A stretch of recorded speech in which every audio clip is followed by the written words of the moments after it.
There are so many diets out there nowadays. You got keto, paleo, primal, Atkins. Right. I saw Mark Bell was doing an all sugar diet. That's kind of hard to believe that that could be good for you long term, but maybe it has its merits. How does somebody know what direction to go if they just get bombarded in today's world in the information age? How do they determine? Do they have to reach out to somebody like you who's extremely well educated and knowledgeable in these things, or are they able to just?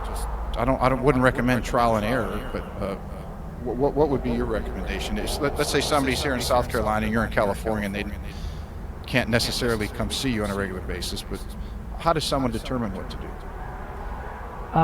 Yeah, it's a really good question.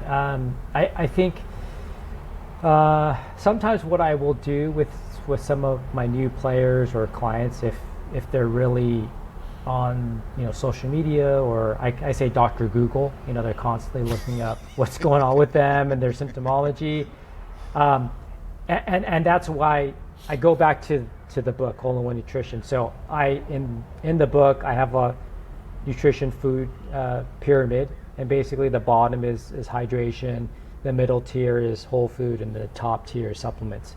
So I mean it's really simplified, it's nothing complicated, and within that, in terms of hydration, we can get really deep into the woods. And so I think that's where people can start off. So even in our conversation today, if there's one thing that you get out of today, if you don't drink half your body weight ounces of water, then that's a starting point of where to go with in terms of hydration, because your body's made about 65-70% water on average, depending on the parts of your body that we could be talking about. So if you're not drinking water, replacing on a daily basis, then you're really behind just from a biochemical perspective. The Andrew Huberman, I'm a big fan of his. He's made it very popular with his show. First thing in the morning, he had I can't remember what Huberman protocol that have a glass of water with either sea salt or some sort of minerals in it first thing in the morning, and then do your morning walk. Right. Try to hold caffeine off until a few hours after wake. But is that starting out the day with water? I think you've had a few articles and posts about that as well. Yeah. So one of the things that you'll find in the book is, I would say one of the most critical times to consume water is first thing in the morning when you wake up. So people don't realize is that hopefully most people are sleeping from, let's say, 10 to 6. So hopefully you're getting your 8 hours a night. And what happens is that just by respiration, and then right now we're in summertime, so you're probably sweating more than usual. You might be a sweater, but you lose water as you're breathing and through perspiration. Some people go to the bathroom, they forget about it, they go back to bed. So technically you wake up in a dehydrated state, and in the literature we call it insatiable water loss. And so basically what happens is that you lose water when you're sleeping for 8 hours, and so you need to replenish that right away. And I'm a big coffee consumer. I believe in coffee up to a certain point, but I always recommend people get water and then they get their salt first thing in the morning. So for myself, for example, this is 16 ounces. So I have a mason jar technically at home. So I have that right by the coffee maker. So I fill that up. I take a teaspoon of Celtic sea salt and I put that in my mouth, and I just basically chug the first 16 ounces. And then as I'm getting vitamins out and making coffee for my wife and for myself, then I'm drinking my second cup. So pretty much within the within 30 minutes, I'm having probably about a liter of water with about a teaspoon of salt. So for me, that is what I do. For other people, I might have them use less salt. For other people, I might have them actually use a little bit more salt, depending on what's going on in the body. But the hydration aspect is very, very, very important in the morning. You had mentioned salt. Is there a difference I know there's a mineral structure difference, but for people out there listening who are online or they're talking to friends or wherever they're getting their info from. You obviously have the Celtic sea salt. Many people are somewhat now familiar with Himalayan sea salt. And then, of course, you have your table salt. Can you just let people know or differentiate between the three? Because if they're just grabbing table salt, I don't think it's as nutrient dense as, let's say, the other two might be. Yeah, so basically the main difference between, let's say, Celtic sea salt or redmond salt and the regular table salt, like a Morton salt, is that basically and this is what's interesting when I was doing a lot of research, is that with normal salt that you see at all the restaurants and what's typically used, the far majority of salt is produced for industrial purposes. It's not for basically, we need a lot of salt for human consumption.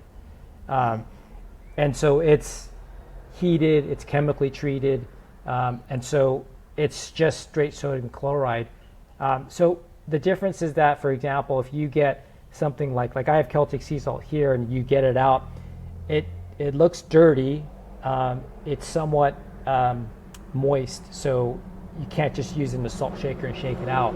So there's a lot of other trace minerals that are found in Celtic sea salt and some of the other sea salts. And for example, with Celtic sea salt, their claim to fame is, they don't chemically treat it, heat it. It's basically just harvested, and then it's sun, wind that dries it out, and then they package it.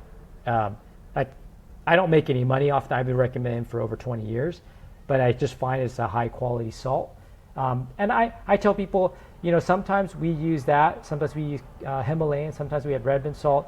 So we use a wide variety of salts. But when we're talking about, let's say, for example, I usually will not say never. And so some people say, never use Morton sea salt. Well, I've had some of my golfers, and they're cramping and they're struggling to make it finish their round. So at that point, you use any sodium that you can, because usually in extreme cases, they probably are lacking the electrolytes if they're cramping and they're having those kinds of issues. Whatever it takes to finish a round, make it off the course safely. At that point, potato chips, Lay's potato chips, something that's really salty, use regular salt, is fine in that situation, given. But for the far majority of the time, for your cooking and adding salt to your water, I find that that can be helpful because you're getting the other trace minerals in there. One of your many things that you're involved in up there with the best of the best is TPI advisory board and a lead instructor for golf.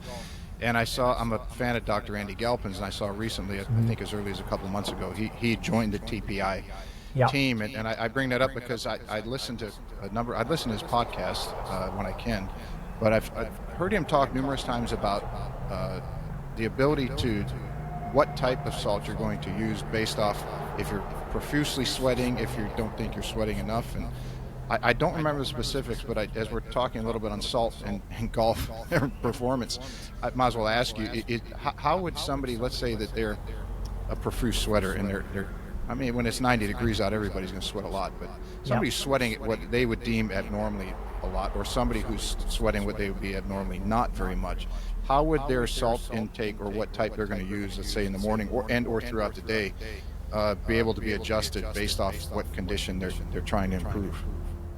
Well, I don't know in the context of what Andy Galpin's talking about in terms of the change in salt.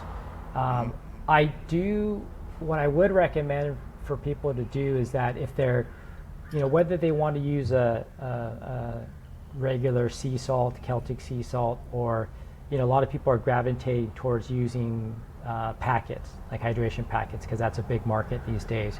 So I tend to favor some of the formulas that have the higher sodium content. So, for example, most people know Element,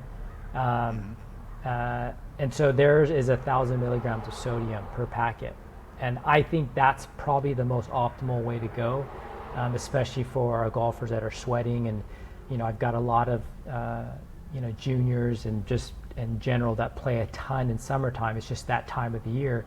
So I recommend that they use a lot of sodium, because they've done some studies with subjects where they have them exercising in a gym. Like, obviously this is my studio in the background, and so they collect all the sweat off their body, and 99% of the electrolyte is sodium.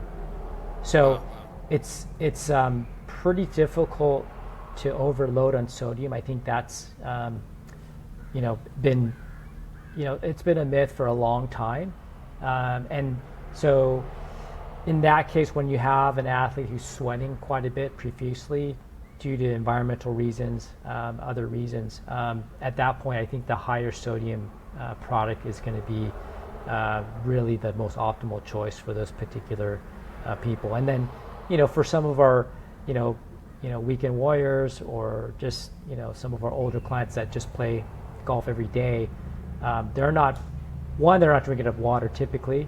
And they're not getting the electrolytes in the system. So technically what happens is either they get cramping in their calves or their hamstrings. Sometimes they get twitching in like the tricep or the quad, or they get twitching of the eyes. Normally what I look at first is water first, get their sodium levels up to a certain degree, and then after that we look at things like magnesium and so forth.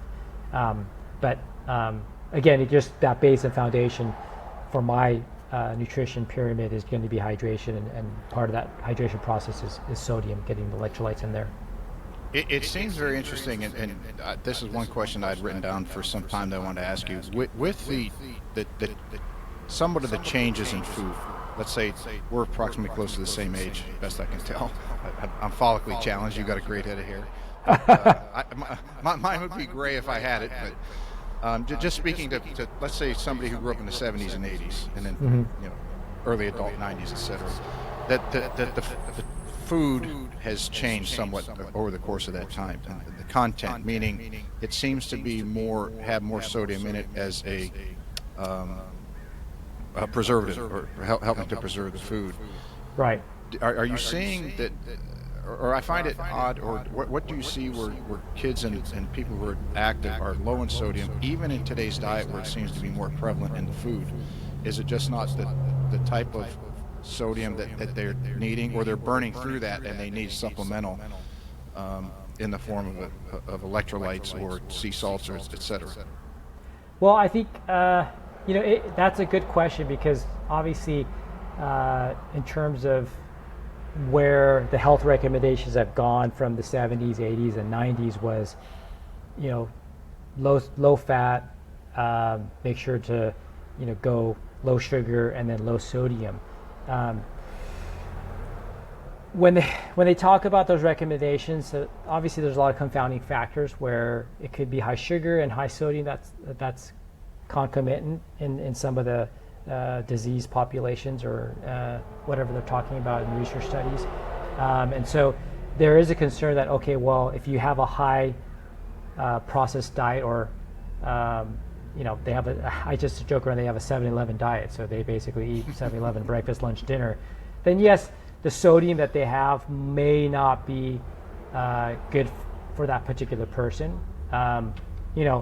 It might be helpful, I would say, for some of our young juniors that are just, out there playing for, practicing for 6 hours a day, playing in tournaments for 4 to 5 hours a day, and that's probably maybe what helps them not cramp and so forth. But it's a big question to try to answer. I don't think there's one answer to that situation. Then you have individual differences that will apply to those situations.